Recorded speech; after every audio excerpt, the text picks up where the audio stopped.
Hi everyone! Thank you for watching today. Today's flower are hydrangeas. These hydrangeas actually came from a neighbor's garden. She was kind enough to bring me some beautiful blooms that were in full flower. Today I'll be arranging these two different varieties of hydrangeas together. First, let's start by pruning the branches. Isn't it amazing how vibrant leaves of naturally growing flowers are? They are filled with much life and energy, and just looking at them makes me feel excited. In Ikebana, buds are considered an important part of the arrangement. They allow us to enjoy the contrast between flowers that are already in bloom and those that are still waiting to open. When choosing the first flower to arrange, I always spend a lot of time selecting my materials. The first thing I decided which flower or branch will be the main element of the arrangement. Only after that do I choose the supporting materials.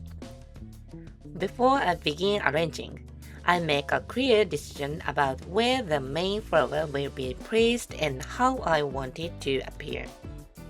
Once that is clear in my mind, I start arranging with the main flower first. By doing so, the main flower becomes the foundation of the entire arrangement, and all the other elements can be arranged around it in harmony.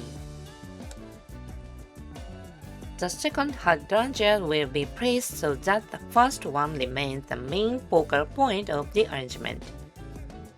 Since I positioned the main flower lower, I'll give the second hydrangea more height to help establish the overall structure of the arrangement.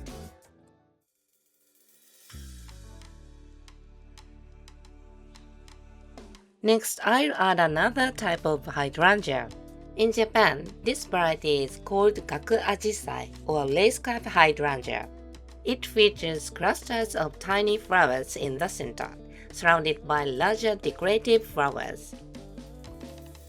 The decorative flowers look like a frame around the center, which is where the name comes from. This hydrangea originated in Japan and has since been cultivated and developed into many varieties around the world. I'll add a different type of hydrangea as the third flower material.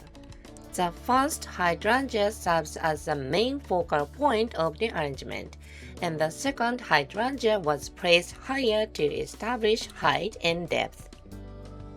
Now I'd like to add a material that helps connect these two elements. If I use the same type of hydrangea between them, the arrangement might look as though everything is connected by a single line.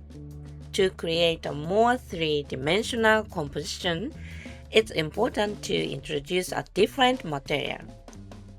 This time I'm using a different variety of hydrangea, but leaves or greenery could also be used for the same purpose. Next, I'll add the buds. Many people feel that flowers are their most beautiful when they are fully in bloom. However, in Ikebana, buds are considered just as important. A bud represents the beauty of what is yet to come, and adds a sense of anticipation and life to the arrangement. That is why buds play such an important role in creating the overall feeling of a piece. Next, I'll add the pink hydrangea. In Ikebana, we don't pack flowers tightly together.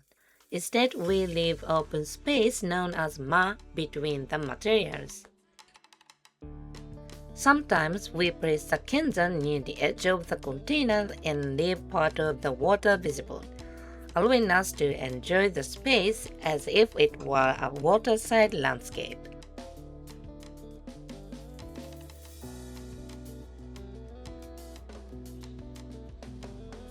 One thing I always pay attention to when arranging flowers is creating ma, the space between one flower and another.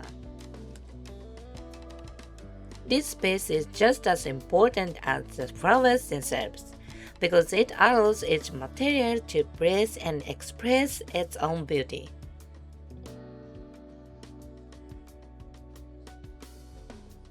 To create beautiful ma, pruning is essential.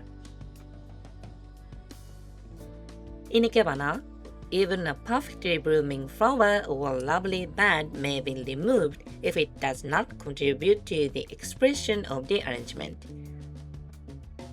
At first, many people find it difficult to cut away beautiful flowers because it feels wasteful.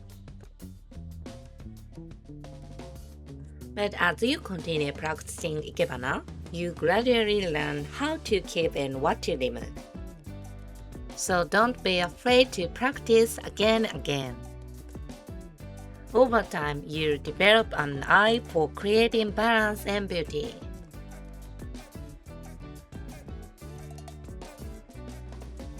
When pruning the supporting flowers, I hold them up to the arrangement again and again, making small adjustments each time so that the main flower stands out beautifully. I pay attention to where the flowers are placed, where the greenery can shine, and how small and large flowers relate to one another. By creating contrast between these elements, the arrangement becomes more balanced, expressive, and alive. That's it for today's lesson. If you enjoyed this video, please give it a thumbs up and don't forget to subscribe for more tips and inspiration. And if you'd like to be even more healed by the beauty of flowers, please check out my ebook. It's available both English and Japanese, so if you are interested in the Japanese language, be sure to take a look at the Japanese version too. I also share more about Ikebana and Japanese culture on Substack, so please check it out as well. You'll find all the details in the description box below. もっとお花に癒されたいなと思ったら、ぜひ私の電子書籍をご覧ください。日本語版と英語版をご用意しております。また、サブスタックも始めました。動画の概要欄からぜひチェックしてみてくださいね。本日もご覧いただきありがとうございました。Thank you for watching till the end. それではまた次回の動画でお会いしましょう。See you next time. Bye!